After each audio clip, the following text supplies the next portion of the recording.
Hello, my name is Joni and welcome to my channel. This is just going to be an introductory video.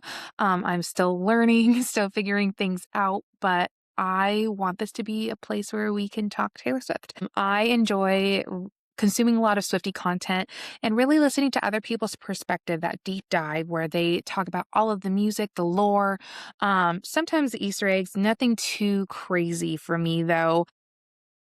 Thing, the upside down and backwards braille, like that's not going to be me. But when I listen to this other content, it makes me want to respond, to be able to give my thoughts. It provokes new thoughts in me, like, oh, I hadn't thought of that before. And I don't always get to have that outlet with my own friends. Some people are just casual listeners.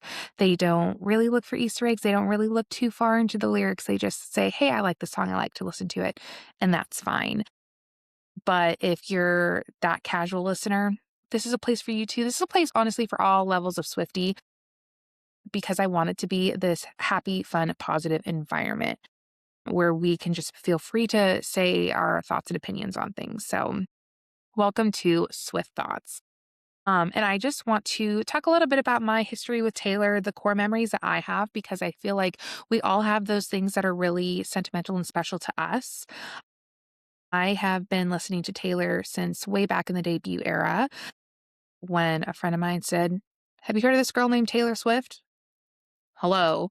If you said that now, yeah, all of us have heard of Taylor Swift. You live under a rock. But at that time, she really was just starting to break out as an artist in the country genre with Teardrops on My Guitar was, around this time that this was happening with a friend. But I do remember, Tim McGraw, our song playing at a school dance, and very, very being cringe and recording on my really old slider phone snippets of Teardrops on My Guitar to send to a guy that hurt my feelings, and I really wanted to make him feel bad, and he probably didn't even care. It probably sounded so distorted, but we grew from that. Hopefully, we grew from that. But then going into, the Fearless era, actually paying attention when music was coming out, or at least noticing when new music was coming out and looking forward to seeing her on award shows and performing then and getting excited to see her get on stage. But Speak Now, what really holds a place in my heart, that was the first album that I listened to front to back, and I got the Wonderstruck perfume that I still have today. And Taylor, we need that back. Please bring it back, which I'm really curious how that works with like the getting the masters back. And because she said she gets all the artwork and all the shoots, so obviously photos and promotional material for that. So I'm curious how that would work, is if she would be able to put that back out. There's a demand for it. We would buy it. Please do it again. Wonderstruck Taylor's version, no, just keep it the same. Just keep it the same. If you want to do new promo photos, fine. But that was a tour that I really wish I could have gone to. I remember a girl coming to class the day after with her Speak Now tour shirt on, and I was so devastated that I didn't go.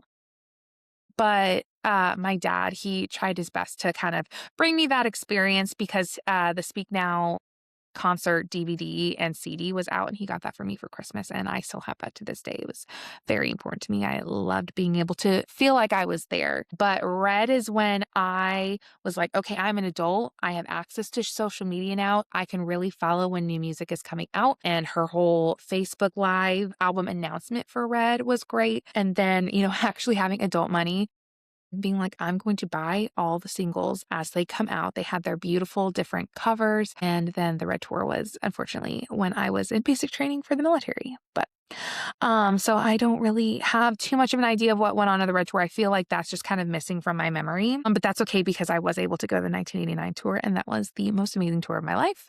Nick Jonas was the guest there, and they performed Jealous together. But I just remember for the longest time saying, people ask how it was. I'm like, she performed for over 2 hours. That's so crazy, because I've gone to many other concerts and I'm like, she performed for over 2 hours.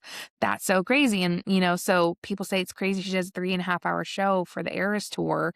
I'm like, she always wants to over deliver. She wants to give as much as she can to her fans, because she does love us so much. And my biggest regret in life is not going to Rep Tour, because I can still find the text of where I got a pre-sale code for that, and I should have just made the money work and figured it out, but I didn't. I have the Rec Tour on DVD. Those were I paid way too much money for it, but those were, like, promotional items sent out, and they've got circulated through fans. I managed to snag one, and so I can watch the Rec Tour whenever because it's no longer on Netflix. So I also need a deal to go through so she can put all of those tours on one streaming platform, but I digress. Then Lover.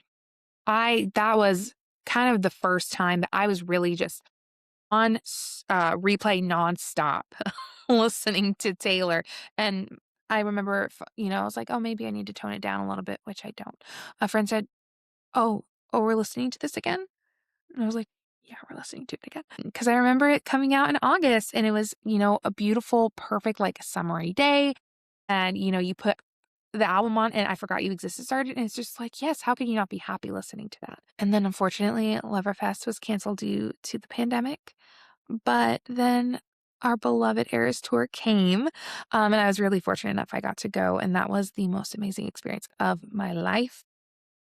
And I feel like we're never going to experience something quite like that again. Like, how do you even describe that experience to someone who, like, aliens come down? Aliens come down, a la Down Bad. Aliens come down, and you're trying to explain the phenomenon, the feeling, the euphoria that you feel at the Eras Tour. I I don't think I could do it. Like, there's just no way to completely capture that feeling. You had to be there in a live stream, in a Taylor party in the parking lot, in the actual Eras Tour. You just had to experience it to know how amazing it was. And thankfully, we have those high def recordings of both shows, but it's just not quite the same.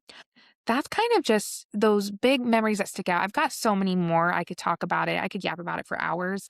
And when I told some people, I was like, yeah, I want to start a channel talking about, all things Taylor Swift because, I love to talk about her so much.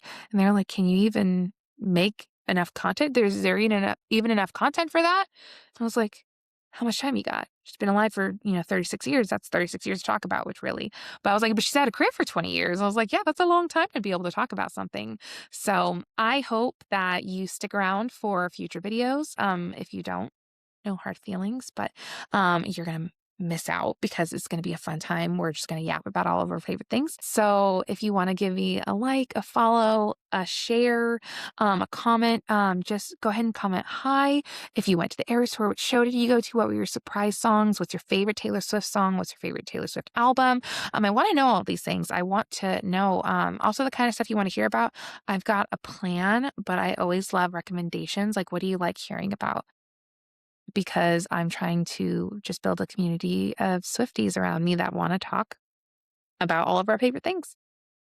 So I hope you have a great day, and I'll catch you on the next one.